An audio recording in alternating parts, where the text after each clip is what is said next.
Emergency. Thank you, Mr. Speaker. Mr. Speaker. I call Denise Roach. Thank you, Mr. Speaker.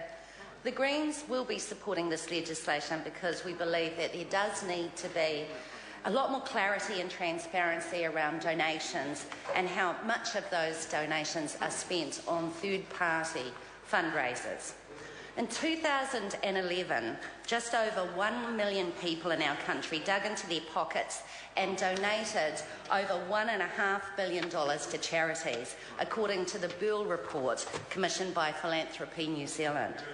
We support this bill because it's a lot of money, and we need to make sure New Zealanders can trust the system so that they can be sure that the money they donate in good faith is used to support the charity, not siphoned off to businesses.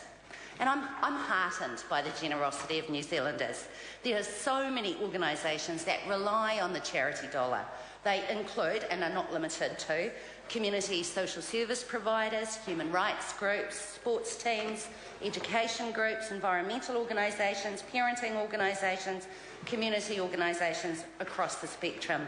The list goes on. There's over 20,000 registered charities in New Zealand, somewhere between 23 and 28,000 of them. I love it that we live in a country where people care enough to put their hands in their pocket or go online or text to ensure that they will help out our communities, and this bill is about protecting that. And I guess that's why I've found it really distasteful, the self-serving campaign that's been waged by the pokie industry to oppose the gambling harm bill that was, the submissions have just closed for it. It's being led by Pub Charities CEO Martin Cheers.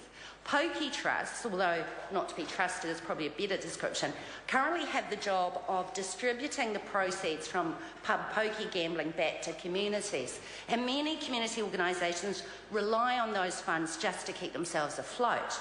And in my speech in the first reading of this bill, I said that many community groups were forced into the arms of the devil to survive. And this is happening more and more as government funding dries up, as our public services are being run down and community organisations find their contracts with the government under pressure. There's also been over 5,000 jobs lost in the public sector, so those community organisations are filling the gap. So while some charities and community organisations can rely on the goodwill of donors, others have to stay afloat by taking pokie money. The government is fueling pokie addiction the government is fueling addiction to pokie money, and that fuels addiction for problem gamblers, because problem gamblers contribute the vast amount of money that goes back to community organisations.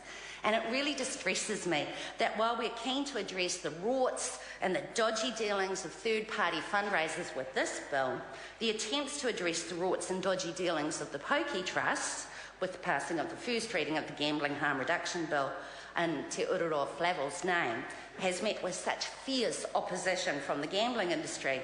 Martin Chair of Pub Charity is doing exactly the same thing as some of those third-party fundraisers. In the last financial year, his charity organisation, I use the word lightly, kept $43 million of the $69 million that was lost by gamblers on their pub charity machines. So it's no wonder that they are opposing the Gambling Harm Reduction Bill, which not only wants to reduce problem gambling, it also seeks to... We're not talking about problem gambling. Okay, coming back to the bill. This bill builds on the good work of the Charities Commission and the third sector to get their house in order. You are able to check what charities... We are... Sorry, Mr. Speaker. One is able to check what funding is coming into a charity through the Charities Commission website database, and one can see how much is being spent on third-party fundraisers.